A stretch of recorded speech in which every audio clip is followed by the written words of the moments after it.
Selamat pagi Bu Yati, saya akan menceritakan sebuah kisah Jataka yang dimana Jataka merupakan masa lampau Sang Buddha saat menjadi bodhisatwa dalam wujud hewan maupun manusia. Pada kesempatan kali ini saya akan membahas suatu kisah Jataka yang bernama Kanha Jataka. Kisah Jataka ini mengisahkan bodhisatwa yang saat terakhir dengan wujud manusia yang terlahir oleh seorang Brahmana. Saya akan menceritakannya sekarang. Kisah ini diceritakan oleh Sang Buddha ketika dia berada di taman beringin atau yang disebut dengan Nigrodha Arama di Kapilawatu. Dikatakan waktu itu Sang Buddha sedang mengembara bersama sekumpulan biku pada sore hari. Setibanya di sana, beliau tersenyum. Lalu saat Ananda mendekat, ia bertanya kepada Buddha mengapa ia tersenyum. Saat Buddha tersenyum, pasti ia memiliki suatu alasan. Lalu Sang Buddha menjawab, Ananda, di masa lampau, ada seorang suci bernama Kanha yang tinggal di bumi ini dengan bermeditasi dan mencapai jana saat bermeditasi. Dan dengan kekuatan dari silanya, tempat kediaman Dewa Saka tergoyahkan. Tetapi karena penjelasan beliau tentang senyuman tidak terlalu jelas, lalu ia menjelaskannya dengan menceritakan kisah masa lampau tersebut atas permintaan Ananda. Dahulu kala, ketika Brahmadatta berkuasa di Benares, ada seorang Brahmana yang tidak mempunyai anak, namun memiliki harta yang sangat banyak, yaitu sekitar 800 juta rupiah. Ia mengambil sumpah untuk selalu melaksanakan sila bila dikaruniai anak, dan oleh karena itu Bodhisatta terlahir di dalam kandungan istri Brahmana itu. Disebabkan oleh warna kulitnya yang gelap, mereka menamakan anak itu Kanha Kumara, yang artinya si hitam yang muda. Di usia 16 tahun, ia memiliki semua keterampilan, keindahan dengan penampilannya yang kelihatan seperti batu permata yang berharga, dan ia dikirim oleh ayahnya ke suatu tempat untuk mempelajari banyak ilmu pengetahuan. Dan setelah ia mempelajari banyak hal, ia lalu pulang kembali ke rumahnya. Kemudian ayahnya mencarikan seorang istri untuknya, dan pada akhirnya ia mewarisi semua harta benda milik orang tuanya. Pada suatu hari, setelah ia selesai memeriksa tempat penyimpanan harta ayahnya, ia meletakkan sebuah piring emas di tangannya dan membaca baris-baris kalimat yang terdapat di piring tersebut selagi ia duduk di suatu dipan yang sangat bagus. Demikianlah jumlah harta kekayaan yang dikumpulkan oleh satu orang. Demikian banyak oleh yang lain. Ia berpikir, mereka yang mengumpulkan harta tidak ada lagi di dunia ini pada suatu saat. Tetapi kekayaannya masih dapat terlihat. Tidak ada seorang pun yang dapat membawa harta bersamanya ke tempat mereka pergi. Kita tidak dapat mengikat harta kekayaan dalam satu bundelan dan membawanya bersama ke kehidupan kita selanjutnya. Dengan melihat bahwa hal ini berkaitan dengan 5 perbuatan jahat, ia lalu memberikan harta ini sebagai dana. Ia berpikir bahwa memberikan harta itu sebagai dana merupakan perbuatan yang sangat baik dan lebih baik daripada dia menyimpannya dan menggunakannya sendiri. Dengan melihat bahwa tubuh yang sia-sia itu dapat dipenuhi dengan berbagai jenis penyakit, dapat menghormati dan menjalankan sila, itu adalah hal yang lebih baik. Dengan melihat bahwa kehidupan ini itu hanyalah untuk sementara waktu, ia mencari pengetahuan yang ia akan dapatkan untuk mencari hal yang lebih baik dalam kehidupannya. Oleh karena itu, harta kekayaan yang sia-sia itu menurut dia akan dibagikan sebagai derma, dan dengan melakukan hal yang demikian, ia mungkin akan mendapatkan hal yang lebih baik. Maka ia bangkit dari tempat duduk dan langsung membagikan kekayaannya dalam beberapa hari secara cuma-cuma sebagai derma setelah sebelumnya mendapatkan izin. Di hari ke-7, karena melihat tidak ada pengurangan yang berarti dalam harta kekayaannya, ia lalu berpikir, apa arti kekayaan ini bagiku? Selagi belum dikuasai usia tua, sekarang saya akan mengambil sumpah petapa. Ia lalu berpikiran untuk menjadi seorang petapa. Ia akan mengembangkan kesaktian dan pencapaian meditasi. Dan ia juga berpikir akan tumimba lahir di alam Brahma. Maka ia membuka pintu rumahnya lebar-lebar dan meminta orang-orang mengambil apa saja yang mereka inginkan sesuka hati. Memandang hartanya itu sebagai hal yang tidak bersih, ia meninggalkan nafsu indrawinya dan ia langsung pergi keluar dari kota tersebut sehingga sampai ke daerah sekitar perhutanan. Perhutanan itu terdapat di daerah pegunungan Himalaya. Di sana ia menjalankan kehidupan sendiri dengan mencari tempat yang nyaman untuk ditempati. Ia lalu menemukan tempat di mana ia memilih untuk tinggal di bawah suatu pohon yang besar. Ia menjadi penghuni hutan yang tidak pernah tinggal di desa. Ia tidak membuat sebuah gubuk daun, hanya tinggal di bawah kaki pohon tersebut di tempat terbuka dengan posisi duduk. Ketika ia ingin berbaring, ia akan berbaring di atas tanah, tidak menggunakan alas atau alat apapun untuk istirahatnya. Memakan makanan yang tidak dimasak dengan api dan bahkan ia tidak pernah memakan nasi. Dan kegiatan yang ia lakukan itu bahkan menurut saya lebih parah dengan apa yang dijalankan oleh Sang Buddha. Namun walaupun Sang Buddha memakan sebutir nasi tiap harinya, ini dia memakan sayuran labu yang berada di dekat pohonnya. Lalu dengan kehidupan tersebut yang ia hidup di atas tanah, seolah-olah ia menyatu dengan kebajikan seorang petapa. Di dalam kelahiran itu, seperti yang kita pelajari, Bodhisatta hanya memiliki sedikit pemikiran, sedikit keinginan maksudnya. Tidak lama tinggal di sana, ia mencapai kesaktian dan pengembangan meditasi dan berdiam di tempat tersebut dalam kebahagiaan pencapaian jana. Untuk mendapatkan buah-buahan, ia tidak akan pergi ke tempat lain atau mencari buah-buahan atau makanan lain yang berada jauh dari tempat pohon yang ia tinggali itu. Jika pohon tempat ia yang tinggali berbuah, maka ia akan memakan buah pohon tersebut. Ketika bunga tumbuh, ia akan memakan bunga. Ketika daun tumbuh, ia akan memakan daun. Ketika tidak ada daun, ia akan memakan kulit pohon. Demikianlah ia tinggal lama di tempat itu dengan perasaan puas yang tinggi. Walaupun ia hanya memakan semua yang dimiliki oleh pohon itu jika bertumbuh, ia tapi memiliki rasa puas dan senang atas semua makanan itu dan tempat yang ia tinggali. Di pagi hari biasanya ia memetik buah dan daun dari pohon itu. Ia tidak pernah memunculkan keserakahan dari pohon itu dan memetik buah dari pohon lain. Karena itu ia tetap merasa gembira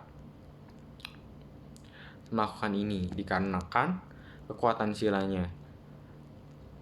Lalu dengan kekuatan silanya, tahta marmer kuning Dewa Saka menjadi panas. Dikatakan menurut ceritanya, tahta ini akan menjadi panas bila kehidupan dari Dewa Saka sudah hampir berakhir, atau ketika jasa kebajikannya sudah hampir habis, atau ketika ada makhluk agung atau petapa yang berdoa dan mencapai keberhasilan dalam kebajikan. Kemudian Dewa Saka berpikir, siapa gerangan ini yang menyebabkan atau membuatku turun tahta sekarang? Setelah memeriksa keliling, ia lalu menemukan Kanha yang tinggal di alam hutan di suatu tempat sedang memetik buah dan mengetahui bahwa di sana ada orang suci yang sangat sederhana yang hanya tinggal di bawah pohon dan hanya memakan makanan yang ada di sana saja. Lalu ia berpikir akan pergi menemuinya pada saat itu juga. Ia berpikir akan membuatnya memberikan ujangan dengan bunyi trompet, dan setelah mendengar ajaran yang memberikan kedamaian itu, ia akan memuaskannya dengan anugerah, membuatkannya pohon itu tiada henti berbuah. Baru ia akan kembali ke alamnya. Kemudian dengan kekuatan agungnya, ia turun dari tahtanya menuju ke sana. Ia berdiri di akar pohon itu di belakang orang suci tersebut dan mengucapkan bait-bait yang tentang yang mengenai rupa buruknya untuk menguji apakah dirinya akan marah atau tidak. Ia berkata, melihat laki-laki di sana semuanya berwarna hitam yang tinggal di tempat gelap ini. Hitam juga adalah makanan yang dimakan diriku. Aku tidak menyukainya. Kanha mendengar perkataan ini. Siapa yang berbicara kepadaku? Ia berpikir seperti itu. Dengan pengetahuan batinnya, ia langsung mengetahui bahwa itu adalah Dewa Saka. Dengan tanpa berpaling ke belakang, ia menjawabnya dengan kata-kata ini. Oh Saka, lihatlah, meskipun berwarna hitam, tetapi Brahmana ini benar di hati. Jika seseorang melakukan perbuatan dosa, ia menjadi hitam, tetapi bukan warna kulitnya. Dan kemudian setelah menjelaskan berbagai macam hal yang menyebabkan makhluk hidup menjadi hitam dan memuji kebaikan dari kebajikan itu sendiri, ia memberikan khotbah kepada Dewa Saka, seolah-olah ia dapat membuat bulan muncul di langit. Mendengar khotbahnya tersebut, Saka merasa terpikat dan bahagia. Lalu Dewa Saka menawarkan anugerah kepada sang Brahmana sang Mahasatwa tersebut dengan mengucapkan bait. Brahmana berbicara dengan baik, dengan mulia, dengan sangat baik menjawab, katakanlah apa yang Anda inginkan. Berpikir yang diminta oleh hatimu, jadi buatlah pilihan Anda. Ia mengatakan hal itu terus-menerus saat sang Mahasatwa ini menjawabnya terus juga. Ketika mendengar hal ini, sang Mahasatwa berpikir dalam dirinya sendiri, saya tahu akan tujuan pernyataan itu sebenarnya. Dia tadinya menguji diriku untuk melihat apakah saya akan menjadi marah ketika ia bertanya dan mengatakan tentang kejelekanku. Oleh karena itu, ia mengolok-olok atau mengejek-ngejek warna kulitku, makananku, tempat tinggalku yang hanya sebatas sederhana ini, dan merasa bahwa melihat diriku tidak menjadi marah. Ia menjadi senang dan menawarkan anugerah padaku. Tidak diragukan lagi, ia pasti berpikir saya melatih jalan kehidupan ini dikarenakan keinginan untuk menjadi Dewa Saka atau Brahmana. Dan untuk membuatnya yakin, saya akan memilih 4 hadiah berikut. Saya akan menjadi tenang, saya tidak akan memiliki kebencian atau niat jahat, dan saya tidak akan memiliki keserakahan, juga tidak memiliki nafsu keinginan terhadap semua orang. Setelah berpikir demikian, orang bijak itu mengucapkan bait-bait untuk memecahkan keraguan Dewa Saka dan juga untuk meminta keempat anugerah berikut tersebut. Saka, Tuan dari makhluk hidup, kabulkanlah harapan saya. Semoga kelakuan saya bebas dari kemarahan, bebas dari kebencian, bebas dari keserakahan dan nafsu. Itulah keempat harapan saya. Berikut setelah mendengar hal itu, Saka berpikir, Kanha yang suci ini memilih 4 berkah tak bercela sebagai anugerahnya. Saya akan menanyakan apa baik dan apa yang buruk dari keempat hal tersebut. Dan ia menanyakan pertanyaan berikut dengan mengucapkan bait-bait, dan lalu sang Kanha juga menjawabnya dengan benar. Lalu setelah sekian lama saling bertanya jawab, lalu Sang Mahasatwa membuat pilihan anugerah dalam 6 kesempatan memilih hadiah permintaan. Ia hanya memilih hal yang berhubungan dengan kehidupan yang meninggalkan kehidupan duniawi. Ia mengetahui dengan jelas bahwa tubuh yang ia miliki pasti akan dipenuhi dengan penyakit, dan Saka tidak dapat mengatasi penyakit tersebut. Dan dengan kebohongan Saka dapat membersihkan makhluk hidup di tengah tempat. Walaupun demikian, ia tetap membuat pilihan hadiahnya seperti itu sampai akhirnya ia memiliki kesempatan untuk memaparkan Dhamma kepada Dewa Saka. Dan akhirnya Dewa Saka membuat pohon itu berbuah secara terus-menerus selama hidupnya.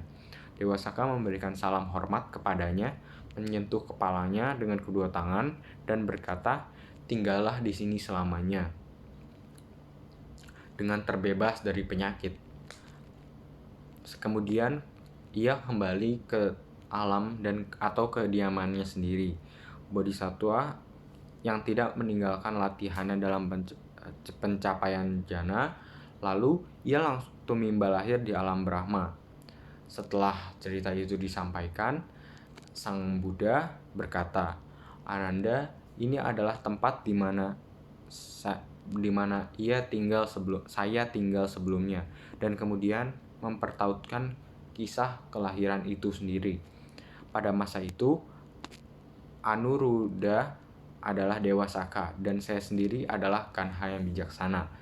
Oleh karena itu, Sang Buddha menyebut cerita ini sebagai Jataka, karena Kanha itu sendiri adalah bodhisattva yang akan terlahir kembali menjadi Buddha. Masih banyak cerita Jataka-Jataka lain yang dapat kita temui di internet maupun di buku-buku mengenai Jataka. Saya juga pernah mempelajari Jataka hampir setiap tahun di pelajaran agama Buddha. Lalu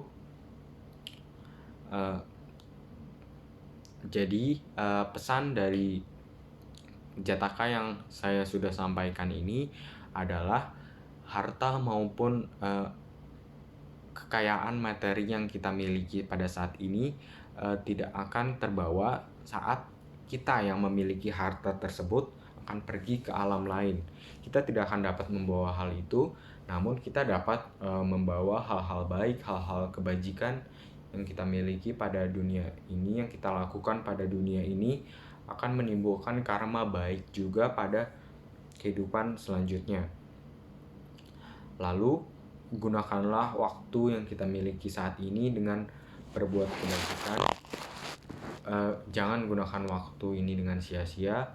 Lalu banyaklah perbuatan yang dapat mengakibatkan karma baik. Oleh karena itu, saya menyampaikan bahwa demikian presentasi yang dapat saya sampaikan. Itu adalah informasi yang dapat saya sampaikan sekarang. Terima kasih Bu Yati. Namo Buddhaya.